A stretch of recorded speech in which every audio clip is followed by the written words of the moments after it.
Airport. I'm Andrew Boyle for News Anytime. Follow up online at ottawa.citynews.ca.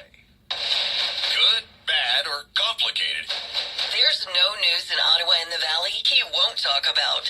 It's Wake Up with Rob Snow on City News 101.1. Reopen Gatineau Park Parkways to vehicles. Almost 9,000 people have signed a petition at change.org demanding just that. We're joined this morning by Ala Qadi, a local resident who started the petition. Good morning.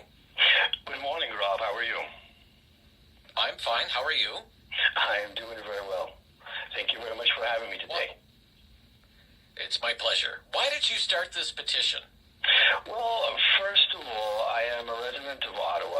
I'm a hike leader. I'm very passionate about nature. So since I moved to Ottawa about 14, 15 years ago, Gatineau Park, which I see as the jewel of our national capital region, has pretty much been my escape, me and my family and my hiking group, to enjoy nature, to work out, to hike. And surprisingly, in 2020 and on, the access to the best places in the park, the Gatineau Park Parkway sector, the Pink Lake, the Champlain Lookout, the King Mountain, the Lorette Trails, all of those trails has been restricted. And so let me give a background. Before 2019, access to Gatineau Park was there 24/7. There was a bit of restrictions at night, which is very acceptable in 2019. Since 2020, the parkways were closed all the time, and a little bit in the fall of 2020, they were opened only Sunday at 1 p.m. and very restricted in 2021, 2022. It's after 1 p.m. Saturday, Sunday, and Wednesday only access. And I was shocked by this. I said I'm very passionate about nature. So we want access there. And what we see about this current schedule, where you don't have access, there's no access on Saturday mornings, Sunday mornings. There's no access. The biggest issue, there's no access on Fridays, Thursdays, Tuesdays, and Mondays.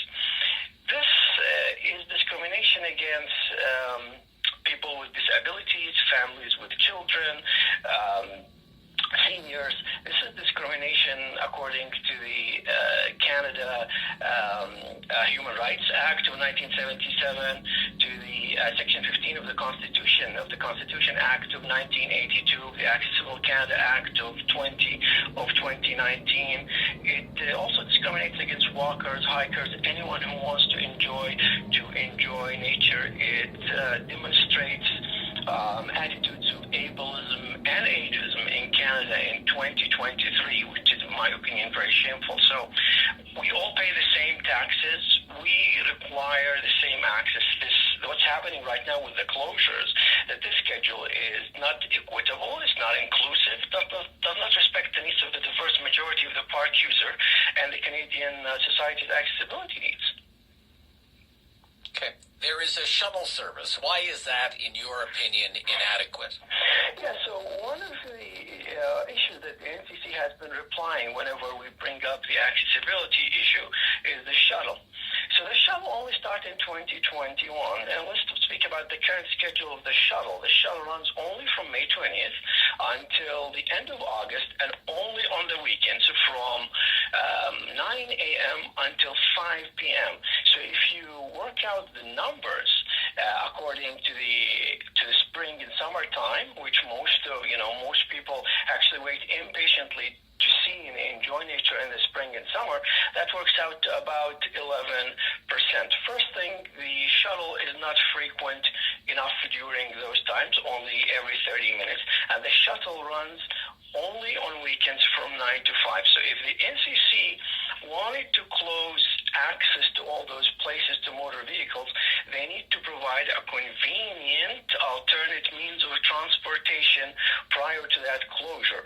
So if you look at similar parks that have done something like this either in Canada or the United States, they have provided convenient shuttles that would run every 10, 15 minutes and would be able every 10-15 minutes, and you can get access to those parks. The other issue here is the shuttle does not work for all people with disabilities. People with disabilities need their companions with them, and the shuttle is not enough. So people with disabilities at least need to have the ability to drive and get there. Plus, we have lots of families, large hiking groups.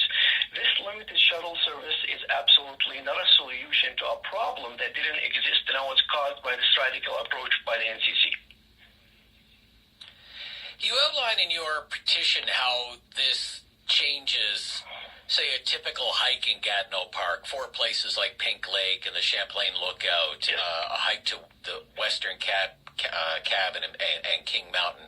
Can you explain to our listeners how these hiking trips are affected, please?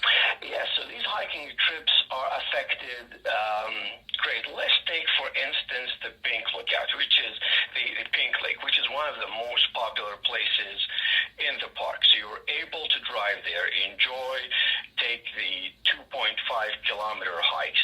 Your approach, what you would need to do right now is, unfortunately, what people are doing, trying to park on Notch Road, which there's lots of parking and dangerous on the side, and hike 3 or 4 kilometers to get there. Or you can go from P2 and on the other side of the park, and that will take you about another 6.6-kilometer round trip, or go up on the parkway, which is not preferable to walk on the asphalt, for about another 6 kilometers.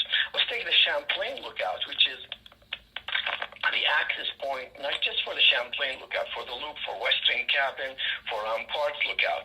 The easiest way would be you can go to the paid P12. That would require you 8.12 to 10.12 kilometers of hiking, and that's through some trails that are difficult and they're not very well maintained.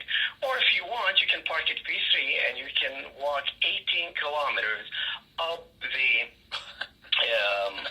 parkway to get there, or bike 18 kilometers. And the issue here, that is only if you are a very fit elite biker that you can do that. King Mountain, you will probably need to hike another 5 kilometers from P7. Western Cabin, which is a very popular spot where you can start your hikes there and you can have a lunch and you have a nice lookout. You would go an extra 8.2 to, let's say, 8.2 to 10 kilometers from P12. So that's just a quick example of how much this is affecting people. Just one quick note that one of the NCC is mentioning that they're providing the electrical wheelchairs for people with disabilities from P2.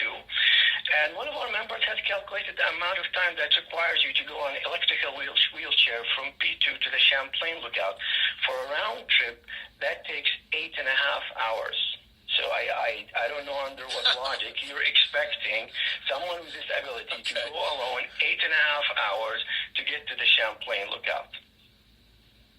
Well, don't make any other plans, I guess. Pretty much. Could this also affect people's budgets? Are there extra costs associated with this? Yes, absolutely. So the one other option that the NCC is offering first is to have electrical e-bikes rentals from P2. Now, there's a couple of problems here. Not everyone is fit enough to do it or have the cognitive ability to ride it, and it's $40 per hour. So let's say that we have a family, typical family of 3-4 children, and you want to go from there for 4 hours. So multiply, 4 by 4 by 40. Right. Yeah. Big money. Exactly. Yeah, totally. Yeah. So finally, I'm sure you've tried to reach out to the National Capital Commission and express all of these concerns. What sort of response have you received? Yes, we have. Various members of our group have reached out to the NCC through various means. We have sent letters. We have sent, actually, on March 13th, we have sent a long letter with 25 questions referring to many contradictions in the NCC's own publications, the Master Plan of 2015, and a few other publications. We didn't receive any response. there was a couple of responses to one of our senior members, a hiker. I would say the response was pretty much a standard response that the NCC considered many factors, and they're asking people to go hike elsewhere. Pretty much go park on the outside of the park and go hike elsewhere. And I'd say recently, we also protested in front of the NCC twice on June 5th and June 22nd. We had a demonstration, and we sent a letter to the new chairwoman of the board of directors. We haven't received a direct response, but I would say that her response to the Ottawa Citizen was a bit disappointing, because she's saying that she agrees with the demonstrators, but at the same point, she doesn't want cars in the park, which is very disappointing reply. Okay. I'm watching it with great interest, sir. I really thank you for your time this morning. Thank you so much, Rob. I'm a fan of your show. Well, I appreciate that. Ala Qadi is a local resident who started the petition. 8,400 names on that petition at change.org. 7:15. This is City News, where it's time for the latest on traffic. Here's Gord Taylor.